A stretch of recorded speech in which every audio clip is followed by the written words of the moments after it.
So good morning or good night, depending on where you are in the world, and welcome to another anniversary album review of The Shield Dude on a Couch.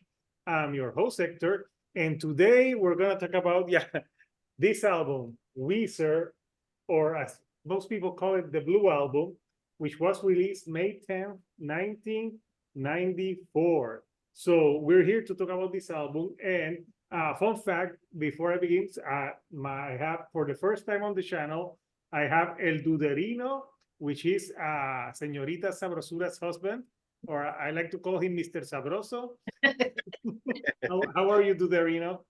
I'm doing great. I'm doing great. Thank you, Hector, for having me today to discuss this fun album. Yeah, and also I have Señorita Sabrosura, and I wanted, Señorita, how are you?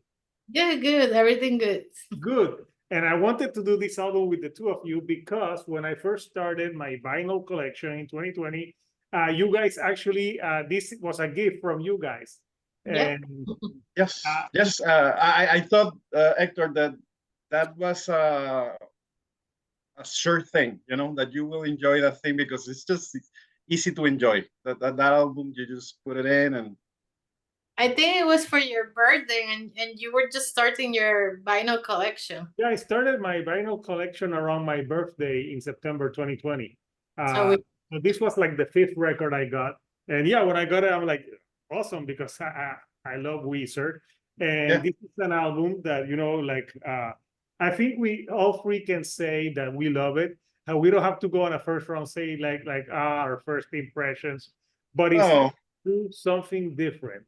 I want to say like how impactful was this album for you growing up? So, Señorita, like, tell me about your history with this album. well, this album for me will always bring good memories, like great memories. When I listen to it first and then over the years I keep listening, I always tell this story. I remember going to El Yunque, the rainforest, and going back with the sunset, driving through the mountains with my friends. We had this album with the window rolled down, like very loud, and we were all singing in the car. Like it always bring me those good memories. It's a fun album to enjoy. Yeah, that's a good memory to enjoy. And I'm glad that this memory did not include you living in an ex-boyfriend. She was nice to you. He was nice to you, I Duderino. was with my friends all day, and then when we were going back, uh, we were like driving, listening to this record like really loud. Like it was it's a great. very, very Weezer-like memory. Very Yes. pure. It's a good driving. I think Weezer's good for driving. Yeah, it is. It And is. it's so long. Yeah. So what about you, Duderino? Like your earliest memories with this record, your history? I remember I was in high school. Maybe I think You're probably the same grade that I was. Yep. yeah, probably the same. And I remember this was this album came a couple of months after Kurt Cobain died. Exactly So 1 month. Yeah. right, so it was like a breath of fresh air. Grunge was very emotionally heavy. So this was like lighter, like just sing along fun. I remember just listening to this album nonstop, driving my car, going to school, to the beach. Uh, the sound, it's pretty remarkable. I think they did this album in Electric Ladyland Studios in New York, and they treated the whole instrumentation as a unison. So bass, guitars, they're all playing to the same tune. So it has a lot of punch, those guitars.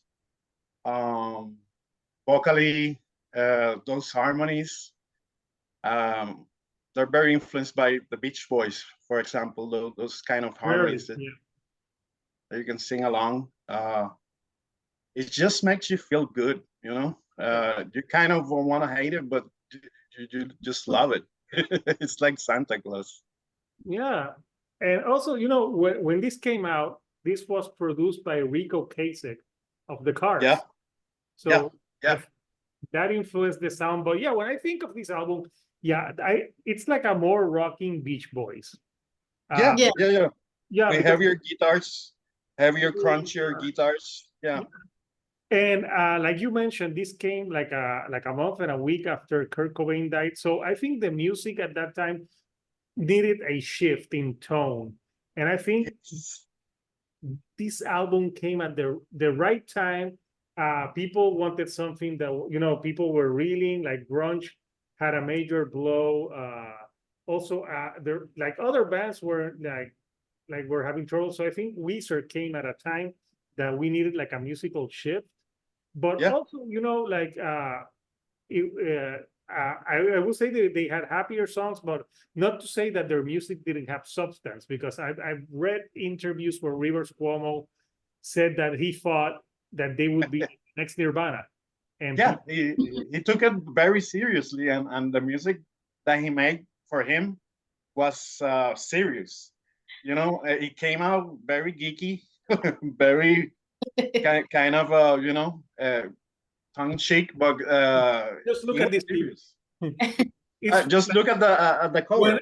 when I Yeah. saw that cover, I thought that means I can make it. Geeks He gave hope to a lot of I kind of look like I kind of look yeah. like no, not like him. I look like him a little bit. When I look at my old picture, I had the same haircut. I was this skinny, so I just look like oh my god, like Brian Bell. Yeah, Yeah. I look like Brian Bell when I was He gave, like younger. So I could relate. I'm like those dude looks like I was kind of, you know, I was kind of geeky too. So yeah, yeah, yeah. I know a friend of mine. He had a band in Puerto Rico called Polvo, and he was very inspired by Weezer. He studied science. You know, he was geeky too. So I think he influenced a lot of bands from Señorita Sabrosura's early 2000 emo Oh pop yeah. punk. Yeah, I was watching a video where they were asking if Weezer was the first emo band, but I don't think they're emo at all. You know, like No, no. but they inspire the Right. emo bands.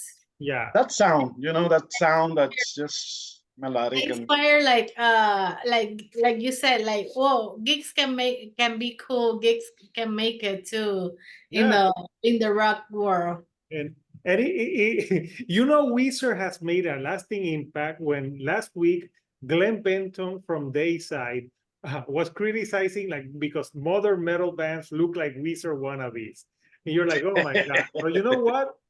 Uh, if you look at, I know exactly which bands he's talking about. He's probably talking about Periphery. no. Bands like that, because they kind of look geeky, but you know what? If there's a metal band and people look like this, you know the music is just going to kick ass. Yeah, Yeah. true. Look at bands like Death Heaven, for example. They have clean cuts. So yeah, it's And the and I Weezer. also read that Rivers Cuomo, it's a metalhead, you know. He started As a I metal, think it was like a metalhead, like glam. yeah, long hair, you know. He talks about having a Kiss poster, you know, on that Oh yeah, song in the song In the Garage. So in the garage. he came from metal, but he also liked those pop sensibilities and harmonies. And I'll say more thoughts on his writing and what I think of Weezer as a whole. But yeah, when this came out, the first video that I saw was I was watching MTV. I think it was 120 minutes, and Undone, the sweater song came on. And that I was like, it was so hypnotic. And I It thought that was. the song, it reminded me a little bit of Nada Surf, because in that song Popular, they had like he was talking and you had someone talking on this one. But yeah, Nada Surf wasn't as popular as Weezer, but it had that effect, like they're like talking, like someone's talking out like, oh, are you going to a party? Yeah, I thought it Yes. was so cool. It was very cool. It put you in a place, you know, like right there hanging with the guys, you know. Yeah, I don't know why every time I listen to a song, I think of like me being in a show and some random dude that I barely know talking to me. I'm like, yeah, and I'm like just ignoring him in my head. And Yeah, then when the guy leaves, I'm like, who the fuck was that? So I that kind was of know what you mean. yeah. So when I saw that, when I saw that song and the music video, it's so simple, and they were like wearing like simple clothes. I thought it was really cool, and even though it was more lighthearted, on Don the Sweater song has some heavy riffs on it. Yeah, I think it's heavy music. I read that they tried to emulate the guitar sound of Creep, that song by Radiohead. You know, very very heavy and crunchy. Um, so yeah, it wasn't like poppy, but it was kind of heavy, kind of heavy. But yeah, Yeah, it had like heavy guitar riffs, but it was more approachable, more friendly, and so it appealed to a wider audience. yeah, and it wasn't as depressive as some of the grunge was. Yes, It exactly. could be so dark. So yeah, it was a like a lighter tone. Like, and where was Weezer from? I'm trying to. It escapes the top Yeah, of. this guy Rivers Cuomo came from, I think, Connecticut, and Yeah, he moved to California. He moved to California and the one farm in Los Angeles, in LA, in '92. yeah.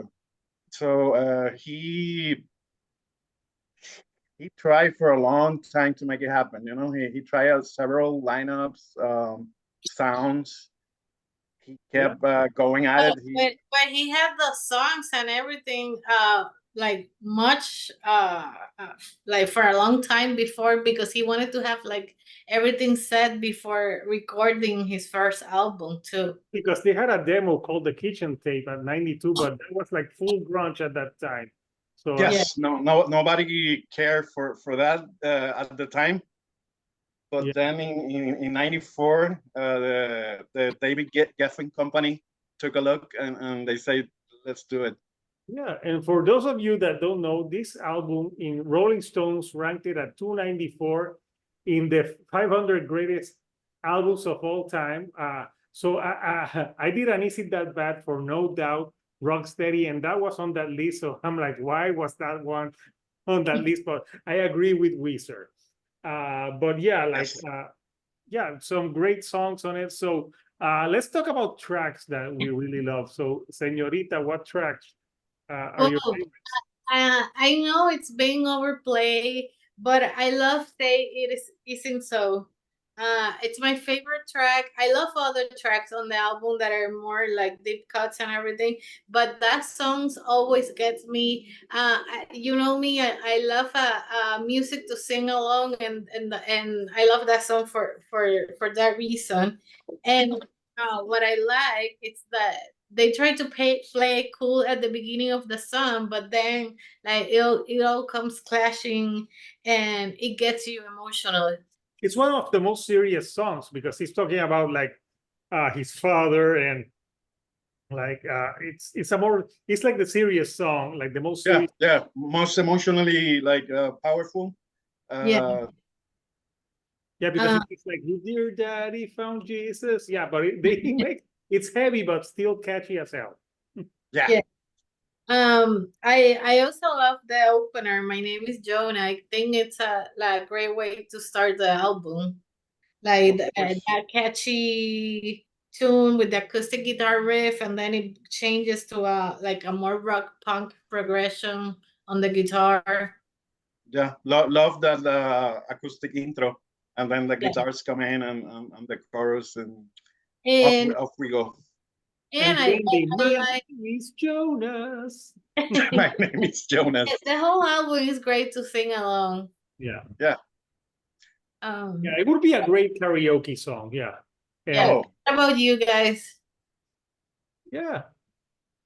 well, I would say the opener for me makes it every time. My name is Jonas. That moment when they say workers are going home. I remember Fridays, just going home. I love, obviously, the singles are amazing, but I also love that the world has turned and left me here. It has a nice groove, a nice melody. And then in the garage, I really love that song. That's a great song. In the garage, I feel safe. Yeah. Oh yeah, that when I listen to that song, I get reminded of at that age, I had a band with some friends of mine, and we sucked. But but you felt great, just jamming in the garage. well, I didn't play shit. I didn't play any instrument. I pretended to sing. Oh, In screen. Yeah, I've never been good with the instrument. That's why I critique. that's what we do. If you're not good at something, you do some critique, like you say. Yeah. So yeah, I'll mention my tracks, and then we can talk about some deep cuts in the record and how it's aged and stuff. So Yeah. I really love Only in Dreams, which ends the record. Closer. That's like a almost 8-minute epic closer. And I have a video that I posted on Facebook of like when my son was like a few years old. It was a Sunday. We were having breakfast, and I had the album on. And when that song came on, the bass line, Matt Sharp did a great bass line on that track. The dun dun dun. You can Ignacio's like bobbing along like, to the song, and you're like, wow, like the power of music. That my song was like he was dancing to it, and like really with the beat. And I always love that track because that bass line, that's one of my favorite bass lines. It really, that's the most it carries, the bass carries the whole song basically. It's different from the other tracks, because the other tracks are very guitar driven.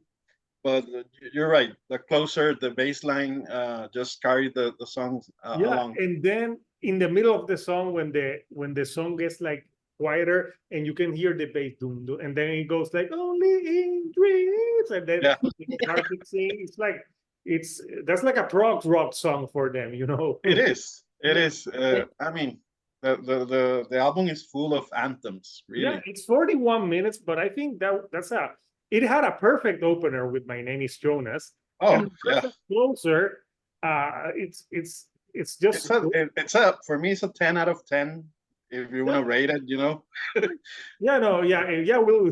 yeah. So let's talk some deep cuts. Señorita, what deep cuts you think are good here? Well, I like Surf Wax America. And I don't know. I don't think it's a deep cut, but the other one I really like, it's Buddy Holly. I find that it's like a that's not a deep cut. no, but I find that it's like a polite fuck you to haters. Yeah, that song I really love it still, but it's been so overplayed. Yeah, that was their hit song and the video. Yeah, like when I hear that song, I think of that music video. They were doing the nostalgia for the happy days, 60s and 50s. Yeah. I think that music video won awards in the MTV. It was a great music video. Man, I think those videos established their image. Yeah. I think they were made by Spike Jonze. Yeah, they were made by Spike Jonze. That after that he did videos for the Beastie Boys or so many artists. Great. Sabotage. And then he went to do movies. But yeah. Very talented dude. Yeah. So Duderino, any deep cut that you like? Or a deep cut that you don't like? No, there is not a song in this album that I don't like. Like every song it's perfectly executed, I think. And I'm not blowing up smoke. I'm unsincere. No, I really. So yeah. I think it's a perfect album for me. Yeah, for me, but there's a track that I was discussing earlier with Señorita. I'm like, this track, if it was the track, no one else. Like it's like if you Yeah. read the lyrics, if this was a new metal song, it would be. If this was Limp Bizkit, It will be it would toxic. the most sexist, misogynist, because he's like, I want a girl who gets dressed for no one else. I'm like, but then you look at this guy and you're like, yeah. Like, I but if mean, you were being like You're not Fred gonna Durst or that. anyone else, it would be it's canceled. I guess it's all about context, you know. Yeah, If because he's like, you I want a girl that would dress for no one else. yeah, And you're yeah, like, yeah, it's catchy you as hell, but the lyrics, the I lyrics, know that- yeah, yeah, but it's nothing compared to what happened in Pinkerton, because with that album, Rivers Cuomo got some shit on a few songs for being like lusting our a girl in Japan. But yeah, that's a video that we should do because that should be an easy that bad, because at the time people crapped on that album. And Yeah. so I think for the hardcore Weezer fans, that was the last album that they liked. You know, after that, Weezer went. I love the Ring album, but You, yeah, you love it? yeah, I love it too. So, but yeah, so for me, I think there's no weak tracks on this record. No. Obviously, I think it's easy to say, has it held the test of time? Certainly, certainly. Yes. I think You bet. A funny thing I read, now that you're talking about lyrics, is that Rivers Cuomo was like very serious, like I'm deep, take me serious, like I'm writing deep things, and people were like, "Oh, you're so funny! Oh, this is so geeky!" Like they didn't take him seriously. yeah, I think it's because of the way they looked and the harmonies, but I think they're serious subject matter. Yeah, but people didn't take Oh him yeah. seriously. Oh yeah. This isn't Blink 182. You know, there's No. No. big jokes and stuff like that. No. The guy has some chops. You know, he's a good. No. To me, musician. Rivers Cuomo is one of the best songwriters. When you think of it, he's got a great way to write hooks and Yeah. pop Yeah. melody. Sure. This album is full of hooks.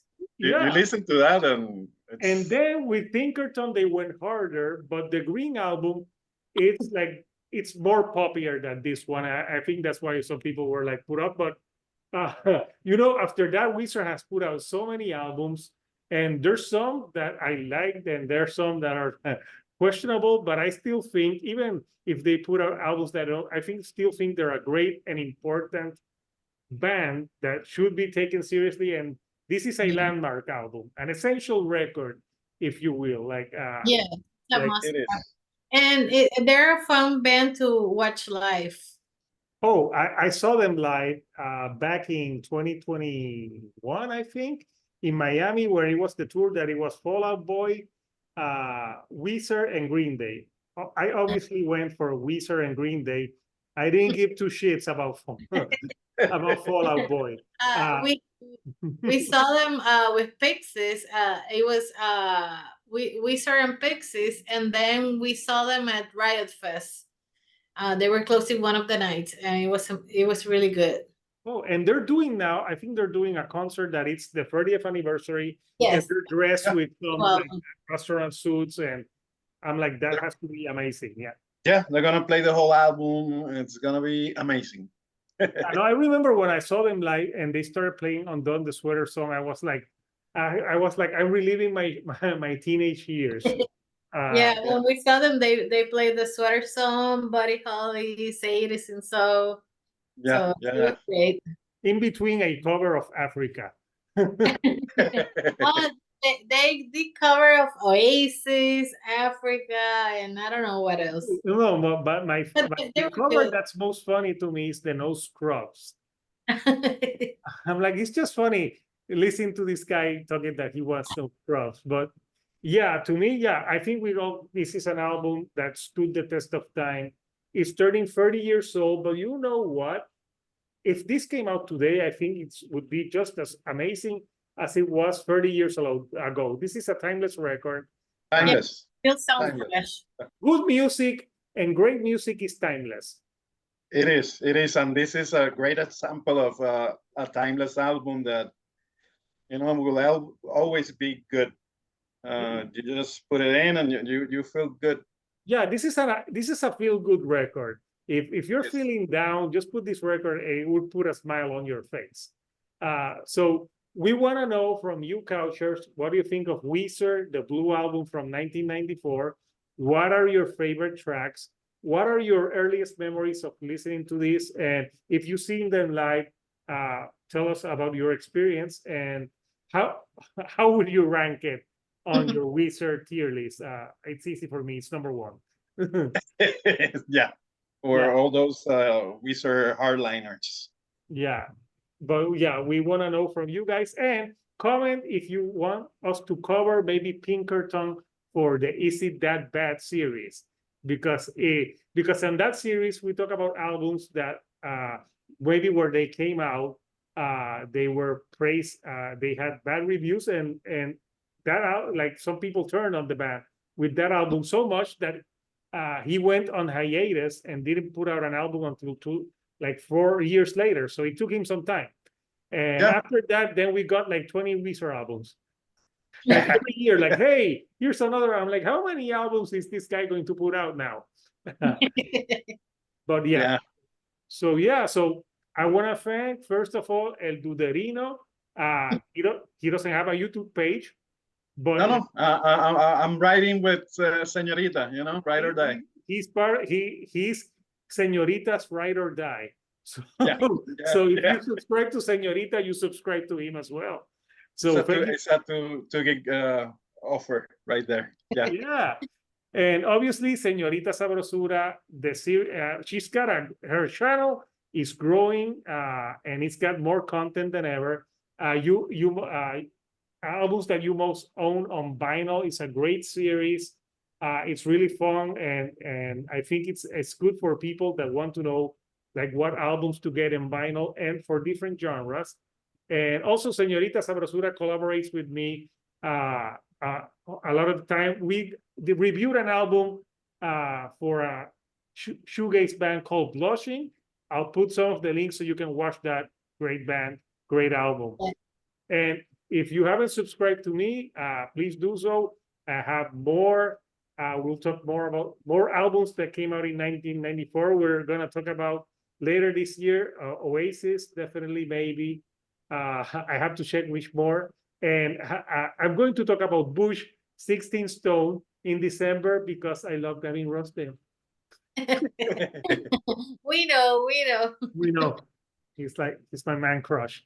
And so people coming up this weekend, I have an album review for a band called Darkness Everywhere.